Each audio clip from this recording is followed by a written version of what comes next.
let Dewan and KJ get settled here. Just give us a sec, and we'll open up the floor to some questions. All right. All right, folks. Have any questions for our student athletes here? Kick things off. Someone's got. Can we get a mic up here, right in front row? Okay, here we go. Thanks.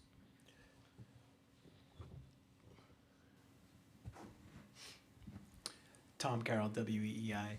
Guys, what's the vibe with the team right now? You know, you come in, get this seed here. You got Calipari on the other side. I mean, there's got to be a lot of excitement to play a team like Arkansas and play against a guy like John Calipari. The vibes is really high. You know, everyone's together, really excited to play. You know, everybody's 0-0 right now, so it's a new little season. You know, you got to be ready for March Madness, and of course, the two Hall of Fame coaches going at it. You know, it's gonna be a really big game, exciting game, fast-paced game. So we're really excited to play. Yeah, I think mostly just excited. Ready that it's a fresh new start. Everybody's 0-0, and it's kind of anybody's game. Whatever happens, happens, and everybody's just ready to play hard and start that new season. Thanks, guys. Right here, go ahead. Zach Brazilian, New York Post. For both of you guys, what do you remember about Zuby Ejiofor in 2 years ago at Kansas, and are you surprised at how much better he's gotten?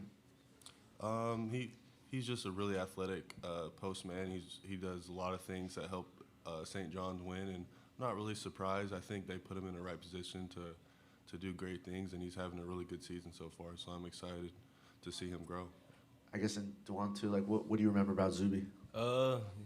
He's been athletic. He's been that player that we thought he was gonna always be. You know, we recruited him, and he's doing great things at St. John's. You know, I'm really happy for him. Hopefully we meet up with him in the next round. So we just got to worry about our first round matchup and and take care of business. Then we can talk about the Zuby thing. So yeah. Thanks, guys. You have anything else out there? Yeah. Go ahead. Yep. Matt Tate, R1S1 Sports. Hey, for both of you guys, you've had a lot of, last home game, last season opener, last road game, last Big 12 game, last Big 12 tournament. Is that stuff starting to hit you, that no matter what happens the next couple weeks, this is the end of the road for you guys? Yeah, we've had a lot of lasts these couple of weeks, and I don't think that's kind of the mindset we're thinking of now. I think we're just trying to advance as much as we can. I hope this is not our last week, and I don't plan for it to be, so we're just thinking about next game, and trying not to make it our last. Yeah, I've been here at KU for 6 years. Yeah, it hit me, but, I want to take one game at a time, play my best ball and, try to win games, get out that first weekend, because that's the most important thing. If I can do that, I feel like we have a pretty shot going far in the tournament. So we just got to take care of business this weekend. So, thanks, guys. Back left here. Hey, fellas. Brian Haney, Jayhawk Network. Obviously, in Fayetteville, you guys weren't whole. 3 key rotation pieces were out. But what do you remember of the Arkansas personnel at live speed, and what stood out that day that will help you 5 months later? Yeah, they're just really athletic. They got into us the first matchup. We didn't have a lot of key pieces, but it really doesn't matter. Me and Dewan played, and it kind of stuck with us that they kind of out-physical, out-toughed us, and I think we're going to be ready for them tomorrow. Yeah, what KJ said, basically I feel like they just hit us in the mouth. Had a whole new team, even though can't make an excuse about that, but they was ready, and obviously we wasn't ready, but I think 5 to 6 months from now, I think we should be ready tomorrow. We have a great game plan. We got our big back. He didn't play against him the first, and, we run our offense through him, so really I'm just excited to be able to play them again. We lost them 2 years ago. And, this basically like a revenge game for me and KJ. We want this game back, and, it's going to be really excited to play. So, thank you. Anything else up there? If there's not, going once, going twice. All right, guys. Thanks for your time. Good luck tomorrow. Appreciate you. Thank you. All right.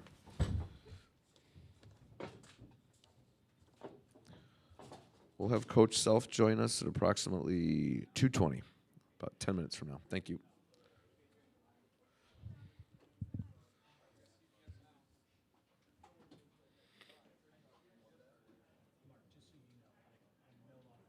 Oh. I don't give a shit. Do whatever you want.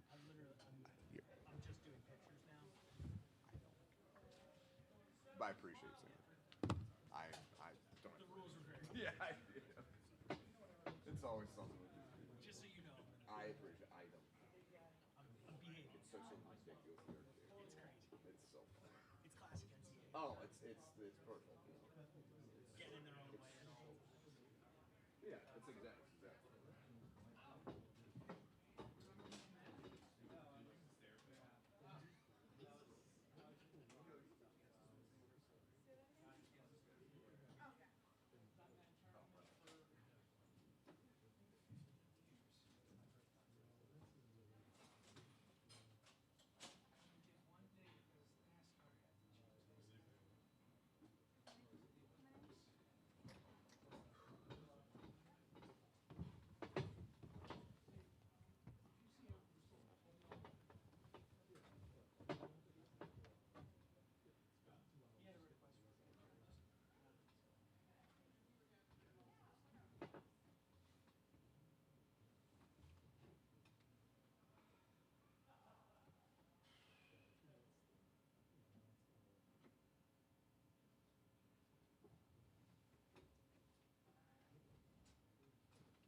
much I understand. I'll separate. I appreciate it, buddy.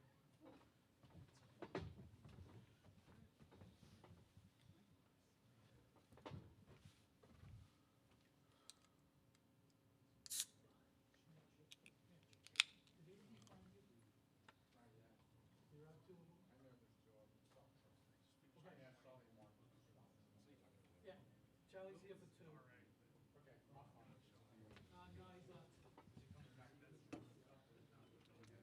I think he's picking up tomorrow. I don't know. I didn't have a chance. He was like pressed for time, so. Okay, you too.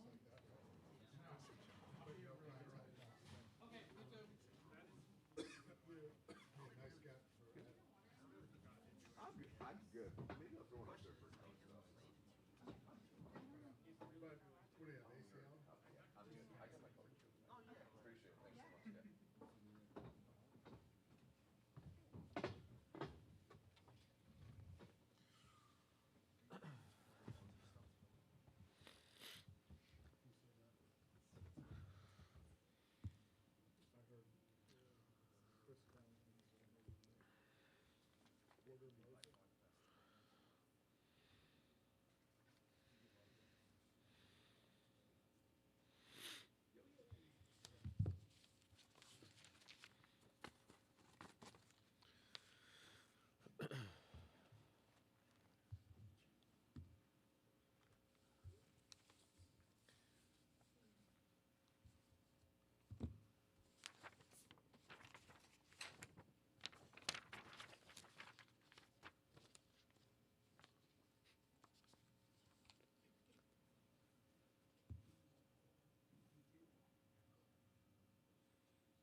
Welcome, Coach. What's up, Adam? Whenever you're settled, Coach, we'll open up the floor to some questions. Got anything? Yeah, I'll take one. Oh. Get over here in front. Can you get a mic up front here, please? Front. That's fine. Go ahead. Bill Sam King from the Journal and Courier in West Lafayette. I wanted to ask you about Floyd Badunga and just the ceiling for a kid who's played 3 or 4 years of organized basketball. Clearly has the athletic ability. How has he kind of honed in and become a better basketball player in his time with you? Well, I think he's gotten better, but I think there's a big big 2 or 3 steps he can still take. He's to your point, he's very young in the game. He's got to develop some consistent offensive ways that he can score more points. Right now, he's a rim runner. Obviously a lob threat. Scores off of putbacks and in transition. But he's got to get where he's a better back to the basket scorer and a better face-up scorer. But I actually think that his ceiling is as high as it's the highest of anyone in our program, and I think his ceiling's one of the highest that we've had at Kansas in the last several years. Go ahead, right front, my left here, Coach. Bill, when you first saw this bracket and this pod with you and John and Rick here, kind of what was your reaction? Do you think the committee likes a good storyline, putting you guys all here? And, what about the fact that only one of you 3 Hall of Fame coaches and teams is going to come out of here? Well, I think, I don't quite look at it quite as deep as what some other people do. I looked at it that we were seated probably where we deserved to be and who you're going to play on the 10 line. And I said a week ago it's going to be Arkansas. I said, you watch, we're going to play Arkansas. I didn't have any idea who the 2 would be. But I think it's fine for us. I would think, and I don't know positively, there'll be a little storyline with Kansas and Arkansas, but the potential of a Calipari-Patino second-round game may put Kansas in a favorable light, to be honest with you, because we've been talked about enough over the years and over time.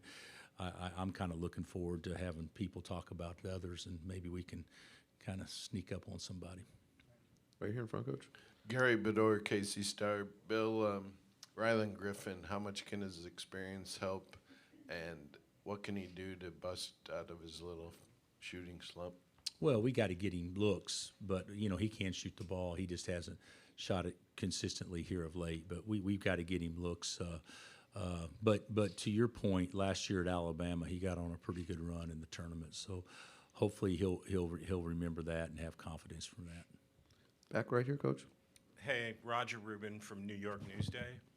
Bill, about Zuby Ejiofor, when he decided to transfer, can you tell us a little bit about, what your dialogue with Coach Pitino was about him and what your impressions are of his player development?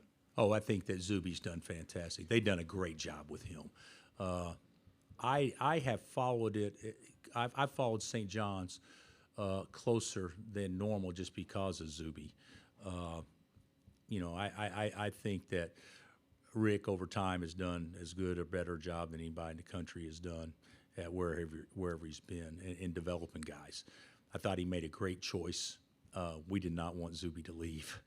It was going to be kind of a crowded house, and maybe the immediate opportunities weren't going to be as much, at least the way it looked at that moment. So we supported whatever he wanted to do. He was terrific in the time that he was with us. It was just too short. But it doesn't surprise me because he's an athlete that's very smart, and he's a sponge, and he's tough. And those seem to be pretty good combinations for playing for Rick. Back left, Coach. Bill, Pete Thamel from ESPN. The last 15 years or so, generally, you've had a bus ride or a short flight, home-ish games, high seed, nice. Is this experience just been a little bit different, coming, a pretty long flight away and just being a crooked number seed? You know what, Pete? It may feel different to Kansas people. I don't know if it feels different to me. I mean, I was at Tulsa.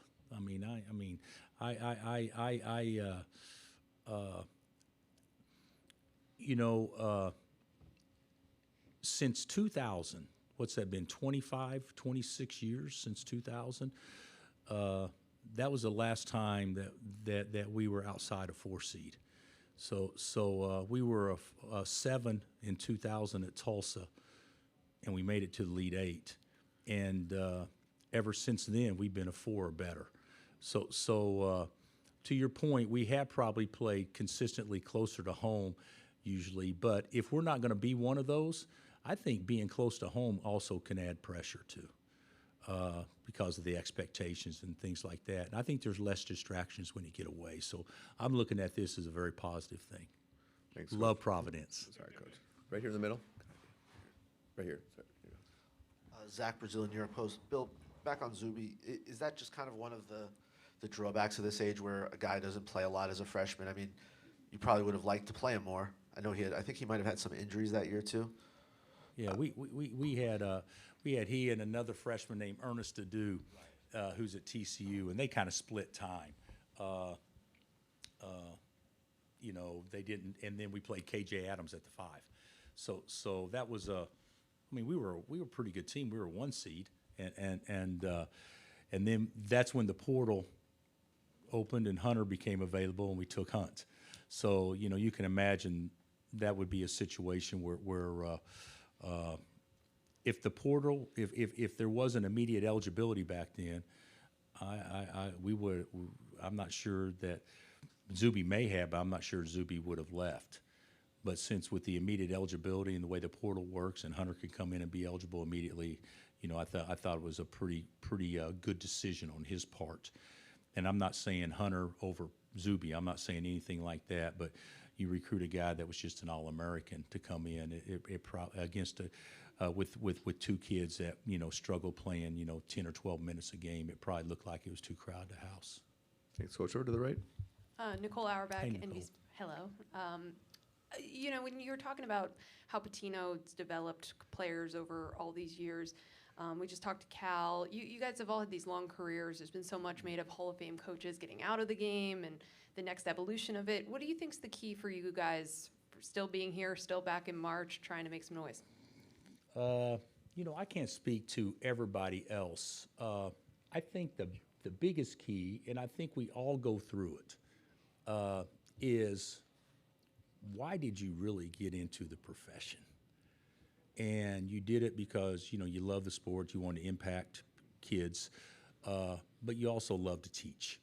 And I think the way it's set up now, it puts teaching kind of possibly more in a frustrating type mode, because you may not get them for 2 or 3 or 4 years, where now when you plan, your long-term plan is over 12 months as opposed to 24 or 36 months.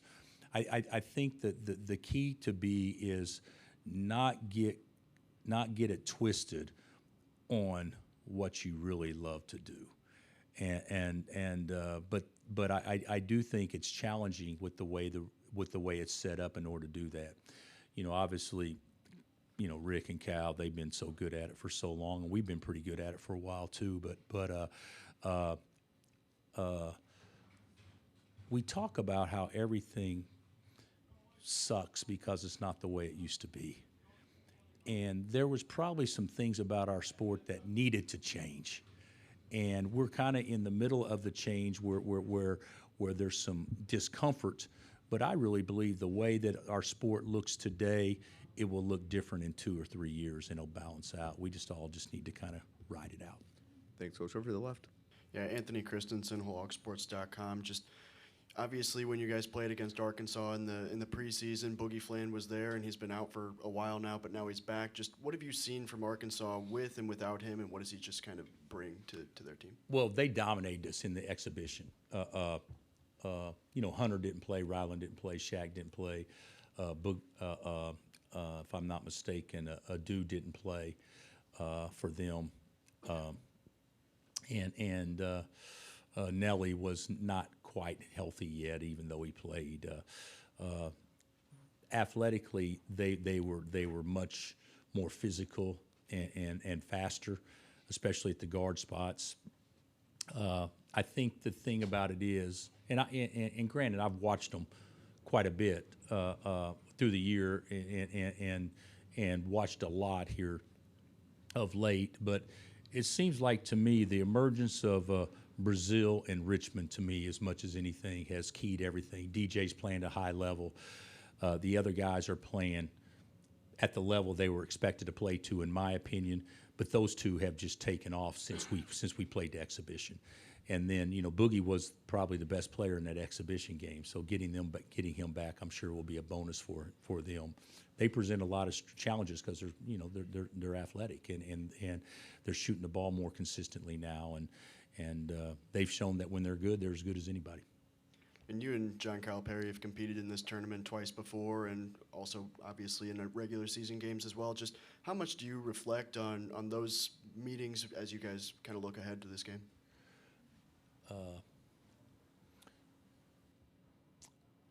Probably not much. At least I won't much. I can reflect back and I'll say, okay, out of bounds under, short clock, 30 seconds left, down 3, John ran this. I can remember those things. And we are all kind of a creature of habits, so to speak. So I wouldn't be surprised if he wouldn't try to do something similar or whatever. But I don't really see it coach versus coach. I see it team versus team. And so I do know that there's some things that they did in that exhibition game we'd like to slow down and take away. And hopefully it benefited us by getting our butts kicked by them in that exhibition game to help prepare us for this game. Got time for one more if it's out there. If not, all right, Coach. Good luck tomorrow. Thank you. Okay. Appreciate it. Pat, did you have one? Just going to ask if you're creatures of habit, would you run a dribble handoff for a 3 late in the game against Calipari? Depends if they're switching the ball screen or not. Thanks, Coach. Thanks, guys. All right. At 2:50, we'll be joined by Omaha student athletes